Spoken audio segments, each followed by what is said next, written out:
Hey everybody, welcome back to Big Red EDC. Hey, today we're going to be taking a look at a CRKT. We're going to be looking at the CRKT Ripsnort in D2 steel, to be exact. Now, the Ripsnort was provided by CRKT to the Apex Pass-Around Group, so we thank them very much for doing so. Let's zoom out, take a look at this guy.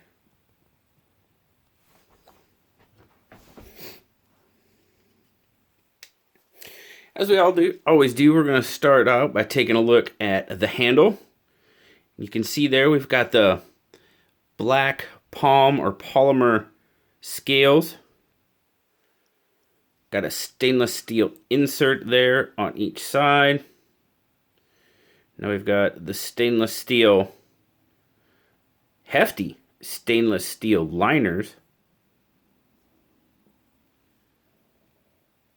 Black palm backspacer as well. You've got this pocket clip, stainless steel, right hand, tip down, carry only. You can see there, it is a flipper. Now I know it's hard to see, but it is riding on, make sure my flashlight, there we go. Without getting too bright there, you can kind of see it's riding on Teflon washers, as it would appear.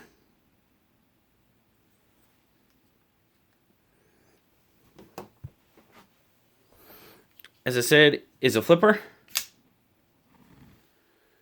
And once you get it out there, you see you've got that D2 kind of sheep's foot cleaver style blade. Got a little bit of, got the name. It is a Philip Booth design, as you can see there. Model number. And of course we have the CRKT logo on this side as well.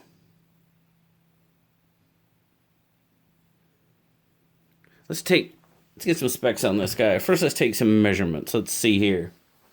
You've got 1, 2, 3, 4, 5, 6, 7, right about almost 7 3/4. Fully open. You're going to be looking at a handle length of almost 4.5, which would give us right about a 3 1/4 inch blade. Now, our grip length on this, as I would measure it, grip length's gonna be, let's see, 1, 2, 3, about 3.5 inches, and that's pretty much how it looks in my 3 3/4 inch hand.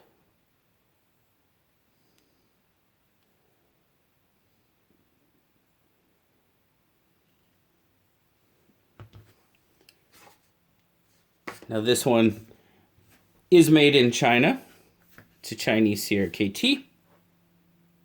Let's get a weight. We'll check out the carry.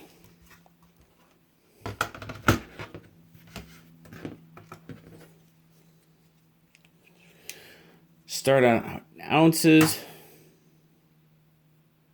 5.7 ounces, so we're getting pretty close to that 6 ounce mark, or 163 grams. Oops.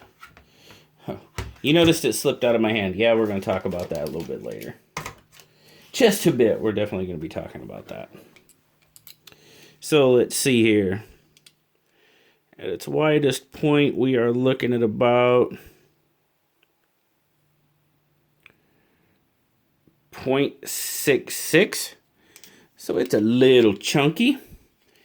In the pocket, all right, at the top of the pocket, we're going to be looking at, we won't get the flipper tab.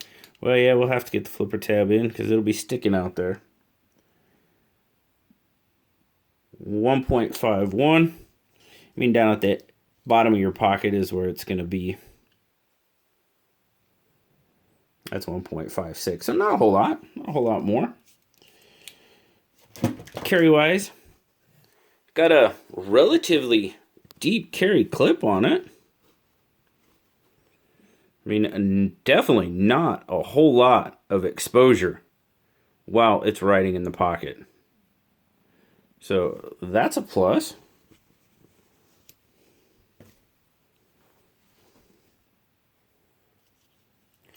Now, as far as the carry on this guy, I mean, it carried pretty well. Wasn't... For the size, it's starting to get a little heavy, in my opinion. But it did carry pretty well.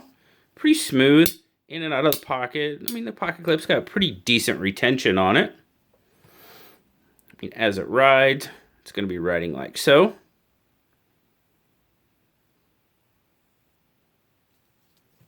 My overall take on it. Well, fairly smooth on those Teflon washers. Now, I did read on some forums and stuff that people were removing those and putting bronze washers in there to smooth it out a little bit because they said they felt it was kind of sluggish. And I mean, it is a little, but it's not too bad. It rides pretty well. I forgot to mention, but it is a liner lock. I mean, we took a look at those liners, and it's got some pretty hefty liners on it. The blade, love the blade. The blade is pretty much perfect for me for what I do. You know, cutting rope, that sheep's foot blade with that big old belly in it. I mean, I can sit there and just, cut rope all day long with this thing. Absolutely love this blade. Nice kind of swedge across the top, but not too far back. Still gives your thumb a pretty decent landing point. No jimping on it. For this one, I kind of would like to see some jimping. That may help it in other aspects. Your choil, not too bad. Definitely would not want to be putting my finger up here. I mean, if you wanted to, you're definitely going to have to knock off that corner of your blade. But, you know, for me, that's just... you could, most definitely. I don't know why you would. I mean, it's not... If you really wanted to use a finger choil, then you could do that. Or they could just make the choil a little bit bigger. That would always help too. Back to the handle. Okay. This polymer, whatever they want to call it, it's way too slick. I mean, for as heavy as this knife is, and then to give you a slick scale to hang on with, no way I'd want to use this anywhere in any aspect where my hand would get wet. Because this thing would just... Well, I mean, you saw me. When I had it, I mean, I didn't have the best grip on it, and it slipped right out of my hand. Because this material is just way too slippery. I don't understand that at all. I can't. I can't understand that. If you're gonna put that on there, then please put some texturing on it. I mean, you can tell. I mean, it's just smooth. The gripability's next to non-existent. I mean, that may be a little harsh, but it's bad. Gripability is bad. The liners. Well, we've got what feels to be freshly stamped stainless steel liners. There's no refinement on them really at all. I mean, I guess there probably is, because if they were freshly stamped, they'd probably be pretty sharp, and if there is, there's not much. They're pretty sticky all the way around. Yeah. Access to the liner could definitely be better. I mean, you've got the two kind of milled out sides on each liner. But yeah, it could be a little better for sure. Lock up, what are we sitting at? Get a good flip on it so it locks up well. Yeah. We're probably sitting at what, 50%. Centering is off to the show side pretty heavily. I'm pretty sure that's the liner pushing on it. That's a pretty hefty liner, but I tried to get it to center up and it really wouldn't. I mean, lock up, I mean, you got a good solid lock up. There's no wobble or anything like that, but yeah, I really wanted to see this one. I believe we have 3 CRKTs going around the pass around right now from CRKT, and this is the one I really wanted to check out because, as I said, that blade is perfect for me at work, and I love the blade. Pretty much hate the handle. I mean, I would not buy one of these knives. Not even remotely. I really hate to say that about CRKT, but I would not.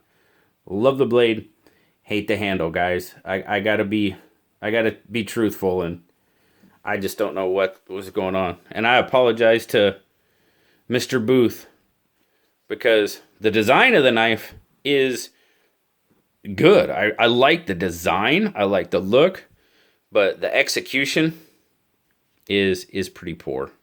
It really is. Great design, poor execution on the CRKT Ripsnort. And that bums me out. It really does, because it's a CRKT. Blue didn't like it. He liked it about as much as I did. He actually gave it a 7. Now, I know some of you aren't familiar with Blue. That's Blue. Oops. That's Blue. He's right there. He helps me review knives. He gave it a 7. And pretty much if a knife opens, locks up, and cuts, it's a 5. Because that's what it's supposed to do. And we go from there.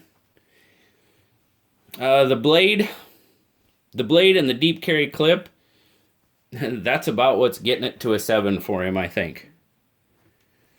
But it does what you need it to if you can hang on to it. That's pretty much where the Ripsnort stands, guys. Really, really don't like doing, I guess, potentially negative reviews, and that's pretty much what this is. Because, as I said, I would not buy a Ripsnort. Love the blade. Terrible handle. So, I appreciate it. I do appreciate CRKT giving us the opportunity to check it out. I now know where I stand with the Ripsnort for sure. Just my opinion, guys. I know it's kind of hard if you want to get one in hand. You know, I would definitely get one of these in hand before just running out and buying it. That's my opinion. You know, hey, you could think, hey man, JB's crazy, and that's fine. But yeah. Anyhow, guys, thanks for watching. I greatly appreciate it. Like, subscribe, leave me a comment. You know I love talking to you. Until next time, guys, I'll talk to y'all later. Bye-bye.